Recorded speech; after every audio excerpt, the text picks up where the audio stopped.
আসসালামু আলাইকুম রহমতুল্লাহি ওবারাকাতুহু। দেশ ও বিদেশ যে যেখান থেকে আমাদের আজকের এই ভিডিও দেখছেন, আপনাদের সকলকে জানাই আন্তরিক মোবারকবাদ ও শুভেচ্ছা। সকলকে আল্লাহ তাআলা সুস্থ রাখুক, ভালো রাখুক, এই প্রত্যাশায় শুরু করতেছি মুসাফির ব্লগসের দ্বিতীয় ভিডিও। এই প্রোগ্রামটি আমরা কিছুদিন পূর্বে করেছিলাম, কিন্তু ভিডিওটা ছাড়তে দেরি হয়েছে, কারণ তৎক্ষণাৎ ওই দিন আমার এক বড় ভাই দুনিয়া থেকে চলে গেছে। আলামিনের বাবা, আল্লাহ তাআলা তাকে জান্নাতুল ফিরদাউস নসিব করুক এবং দুনিয়ার সমস্ত গুনাহগুলো মাফ করে দিক, সকলে বলুন আমিন।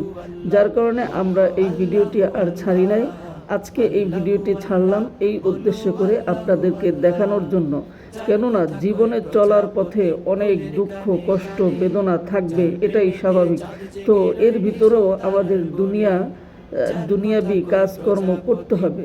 যার কারণে মাঝে মধ্যে একটু আনন্দ ফুর্তি যদি না করি, তাহলে মনটা কখনোই ভালো থাকে না, ভালো লাগে না। যার কারণে আমাদের ছোটোখাটো দুই একটা প্রোগ্রাম আমরা নিজেরাই বিভিন্ন জায়গায় গিয়ে করে থাকি। আপনারা দেখছেন আমরা এখানে যে রান্নাবান্না করে খেয়েছি, আসলে এটা খাওয়ার চেয়েও মজা হয়, অনেক বেশি আনন্দ হয়, মনটা প্রফুল্ল থাকে। আমি রান্নার সময় হেলমেট পরে নিয়েছি, কেননা সেফটি ফার্স্ট। যার কারণে হেলমেট পরে নিয়েছি। তেল ছিটে মুখে আসতে পারে, ধোঁয়াগুলো মুখে আসে, যার কারণে হেলমেট পরে নিয়েছি। আপনারাও যারা এভাবে রান্নাবান্না করেন, তারাও হেলমেট পরে নেবেন, আপনাদের জন্য অনেক ভালো হবে। আমরা এখানে রান্না করেছি, প্রথমেই দেখেছেন খাসির গোস্ত রেজালা করেছি, আবার এখানে আমরা চিংড়ি মাছ ফ্রাই করেছি। চিংড়ি মাছ ফ্রাই বলতে এটা বারবিকিউ বলে। চিংড়ি মাছ বারবিকিউ করেছি স্ট্যান্ড দিয়ে। এই বারবিকিউর সাথে একটা সিক্রেট মশলা দিয়েছি, সেটা হলো পটেটো চিপসের গুঁড়া দিয়ে এবং মশলা মাখিয়ে আমরা এই চিংড়ি মাছের বারবিকিউটা করেছি। আপনারা যারা এভাবে খান নাই, একবার খেয়ে দেখতে পারেন, আশা করি ইনশাআল্লাহ অনেক ভালো লাগবে। দ্বিতীয়ত আমরা ইলিশ মাছ ফ্রাই করব, ভাজবো। এখানে দিয়েছি খাঁটি সরিষার তেল এবং আমাদের কবির ভাই সে খুন্তি নিয়ে রেডি হয়ে আছেন নাড়া দেওয়ার জন্য। আর আমি একটু ঘুরে ঘুরে মাছগুলো দিচ্ছি, কেননা গরম তাপ আমার মুখের ভিতর আসে, গায়ে লাগতেছে, যার কারণে।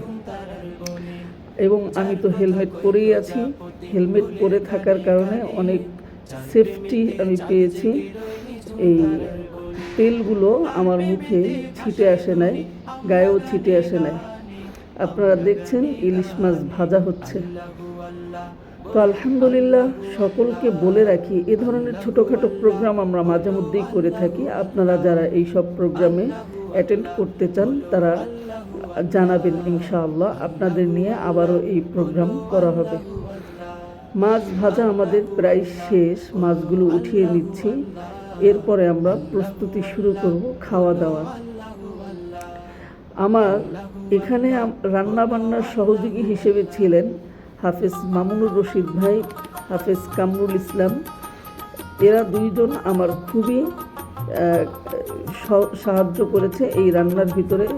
এবং তারপরে যে মেহমানগুলো এসেছে, হাফেজ রবিউল ইসলাম ভাই, কবির ভাই এবং সুমন ভাই, এরা পরবর্তীতে এসে যোগ দিয়েছে।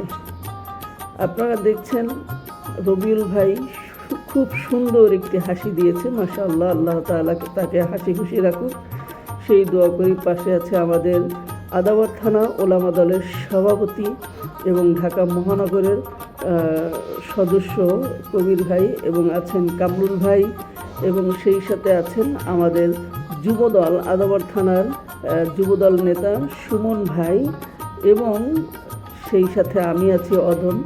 আমি কোনো দলে নাই, আমি হলাম জাতীয় ইমাম। সবাই আমাদের জন্য দোয়া করবেন। আল্লাহ হাফেজ।